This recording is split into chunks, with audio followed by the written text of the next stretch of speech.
نبی صلی اللہ علیہ وسلم نے فرمایا کہ عورت کے لیے شوہر جنت کا دروازہ ہے۔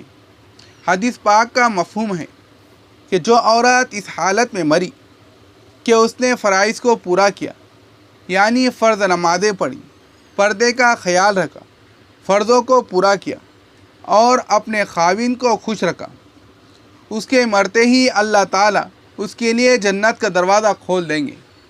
محدثین نے فرمایا کہ خاوند عورت کے لیے جنت کا دروازہ ہے۔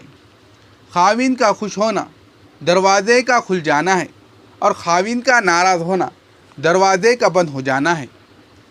اس لیے نبی صلی اللہ علیہ وسلم نے فرمایا کہ اگر کسی غیر اللہ کو سجدہ کرنے کی اجازت ہوتی تو میں بیوی کو حکم دیتا کہ اپنے خاوند کو سجدہ کیا کرے۔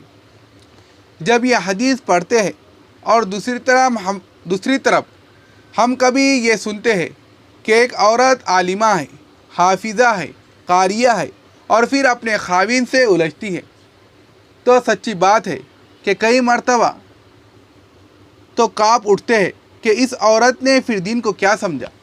نبی صلی اللہ علیہ وسلم تو فرماتے ہیں کہ اگر اجازت ہوتی تو بیوی کو حکم دیتا کہ اپنے خاوند کو سجدہ کرے۔ اب اس میں یہ تو نہیں کہا کہ نیک خاوند کو سجدہ کرے اور اگر خاوند نیک نہ ہو تو سجدہ نہ کرے، نہیں، خاوند کو سجدہ کرے۔ لہذا خاوند نیک ہو یا بد، عورت کو چاہیے کہ اس کی خادمہ بن کے رہے۔ اللہ نے اس کو خادمہ بنایا، اس خدمت کے عوض اللہ تعالیٰ اس کو اپنا قرب عطا فرمائیں گے۔ اس لیے اپنے خاوند کی خدمت کو اپنا اعزاز سمجھے، اپنی عزت سمجھے اور خاوند کو خوش رکھیے۔ خاوند کو خوش رکھنا عورت کے لیے بہت آسان ہوتا ہے۔ مخلص عورت کا خاندان اس سے ویسے ہی خوش ہوتا ہے جو عورت خاوند کی بات مان لیتی ہے۔ خاوند اس کی بڑی بڑی غلطیوں کو معاف کر دیا کرتا ہے۔ اس لیے خاوند کو خوش رکھنا جنت کے دروازے کو کھولنا ہے اور خاوند کو ناراض کرنا جنت کے دروازے کو بند کرنا ہے۔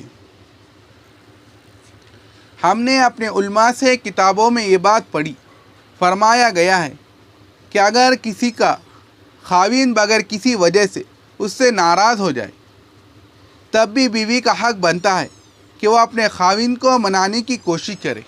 توجہ فرمائیے کہ اگر کسی کا خاوند بغیر وجہ سے اس سے ناراض ہو جائے تب بھی شریعت کا حکم ہے کہ بیوی کا حق بنتا ہے کہ وہ اپنے خاوند کو منانے کی کوشش کرے۔ اور آج تو کہتی ہے کہ نہیں، اگر یہ بات اس نے میری نہ مانی تو میں نے اس سے بولنا ہی نہیں، اور گھر کے اندر پھر جھگڑا فساد ہوتا ہے۔ ضد تو آپ پوری کر لیں گی مگر اللہ کی رضا تو آپ کو حاصل نہ ہوں گی، اس لیے یہ بات ذہن میں رکھیے۔ 16واں پوائنٹ یہ ہے کہ خاوند کو پریشانی کے وقت میں تسلی دیا کرے۔ یہ صحابیات کی سنت ہے۔ جیسے نبی صلی اللہ علیہ وسلم پہلی وحی کے بعد زملونی زملونی کہتے ہوئے گھر تشریف لائے تو خدیجۃ الکبریٰ رضی اللہ تعالیٰ عنہا نے ان کو تسلی دی تھی، بلکہ آپ فرماتے تھے کہ مجھے اپنی جان کا خطرہ ہے، تو انہوں نے فرمایا کلا، ہرگز نہیں، آپ تو صلہ رحمی کرنے والے ہیں اور دوسروں کا بوجھ اٹھانے والے ہیں، اور آپ تو جن کے پاس کچھ نہیں ان کو کما کر دینے والے ہیں، مہمان نوازی کرنے والے ہیں۔ جب آپ میں اتنے اچھے اخلاق ہیں تو اللہ تعالیٰ آپ کو ضائع نہیں فرمائیں گے۔ چنانچہ اہلیہ کی ان باتوں سے اللہ کے محبوب کو تسلی مل گئی تھی۔